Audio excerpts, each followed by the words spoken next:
about them extensively in my book, which will be out here for sale, and I encourage people to get. But I think there are three things that people need to understand about the logic of why Bush would do this. The first thing I think we have to understand is the broad nature of the period that we are in world history. It's a period different than Vietnam. It's a turning point in world history that has followed the collapse of the Soviet Union and the enormous changes that have been going on around the world due to globalization, due to the breakup of the Cold War alliances, and also due to many different domestic factors within the United States. In short, I think we're in a period of transition with a potential for very great upheaval. And I think that the people at the head of state in the United States, the Bushes and the Cheneys and the Wolfowitzes, see this as a period in which they must, and they can, opportunity and necessity, to lock in U.S. global hegemony on a whole different level. And this is something they've been strategizing about for 15 years. When Bush took power, they emerged with a whole agenda of radical global transformation through unbounded war, beginning in the Middle East. Because without control in the Middle East, and again, the oil question is not driving SUVs. Control of oil and energy gives one control of the global economy and control of those who depend on oil. And a key to this whole vision is presenting the rise of any challengers like Russia and China. So we have to situate what's happening in Iraq and Iran and the region in this broader, very radical context. And there's a whole domestic dimension to this that I don't have time to get into. But let me put it this way, there's never been a regime as dangerous as the Bush regime in U.S. history. As dangerous as And I think that this agenda was congealed by the attacks of September 11th, and Bob Woodward has revealed that a couple of months afterward there was a high-level meeting of these think tank strategists and decided that they needed a two-generation war, 40 years, against radical Islam, because they concluded that Islamic fundamentalism or radical anti-U.S. Islam, and of course we know this is a broad phenomenon, so I'm not, there are different strands within this, but nonetheless, this phenomenon was emerging as a real pole of opposition and a real problem for the United States in being able to control this area of the world, maintain its allies, and so on. And they decided this wasn't a minor problem. And I think they're right from their imperialist perspective. It is a big problem for them. And of course their agenda is not to bring liberation to people, but to ensure that they're in charge of this part of the world and it doesn't slip out of their hands. And again, they consider Iran a very key element of this, because this is the one country where this fundamentalist Islam has state power and has regional influence.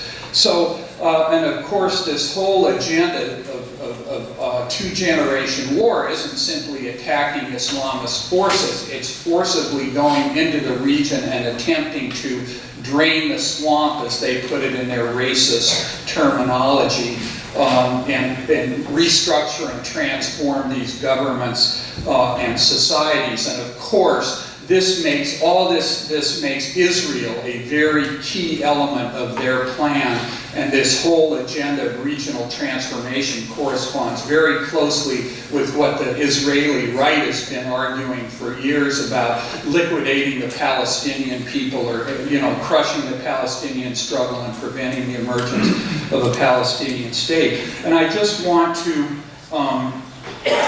say that, so we have this agenda in place. Iraq has turned into a fiasco, potentially a debacle of enormous proportions. It's ended up strengthening Iran, but this has only increased their necessity to go after Iran.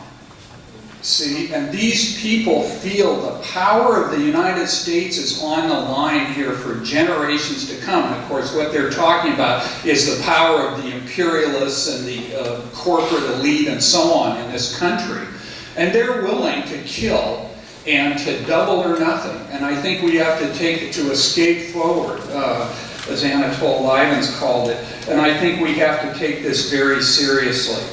What will it take to stop this? I think flowing from the analysis that I've just laid out, I think we have to understand, again, there's a tremendous amount to learn from the anti-Vietnam struggle, and I think we have to popularize that more. But I also think we have to understand how far to the right the entire political terrain has shifted, how much power is concentrated in the hands of these neocons and right-wing Christians, how much weaker the Democrats are, just objectively, than they were during the 60s, and how paralyzed they are. I mean, we've seen this in this debate within Congress about, you know, I've heard they're even adding more money to the Bush military appropriations bill in some of these versions. And I say this not to say that there aren't real differences among the ruling strata over what to do. I think there really are. But there's also paralysis overall, except within the Bush cabal, which is trying to maintain the offensive and maintain its hold on power. And I think what this underscores is the need for a massive change in the political terrain that can only come from outside of this establishment, and that means us. That means the students. That means the youth. That means oppressed people, black, brown, Asian, etc.